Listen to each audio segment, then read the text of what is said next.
যুক্তরাষ্ট্রের প্রতিরক্ষা মন্ত্রী পিট হেগসেথ সোমবার সামরিক বাহিনীর শীর্ষ পদে বড় ধরনের পরিবর্তনের ঘোষণা দিয়েছেন। তিনি 4 তারকা জেনারেল ও অ্যাডমিরালদের সংখ্যা 20% কমানোর নির্দেশ দিয়েছেন। প্রেসিডেন্ট ডোনাল্ড ট্রাম্পের দ্বিতীয় মেয়াদের শুরুর সময়েই পেন্টাগনের এই রদবদল মার্কিন প্রতিরক্ষা দপ্তরে এক বড় ধাক্কা হিসেবে দেখা হচ্ছে। পিট হেগসেথ, যিনি ফক্স নিউজের সাবেক সঞ্চালক এবং ট্রাম্পের ঘনিষ্ঠ মিত্র, দায়িত্ব গ্রহণের পর থেকে দ্রুত গতিতে প্রতিরক্ষা মন্ত্রণালয়ের সংস্কার শুরু করেছেন।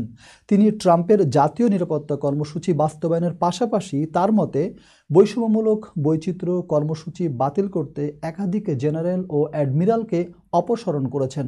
এক চিঠিতে হেগসেথ বলেন, ন্যাশনাল গার্ডে জেনারেল অফিসারদের সংখ্যা অন্তত 20% এবং সামগ্রিকভাবে সামরিক বাহিনীতে উচ্চ পদস্থ জেনারেল ও ফ্ল্যাগ অফিসারদের সংখ্যা 10% হ্রাস করা হবে।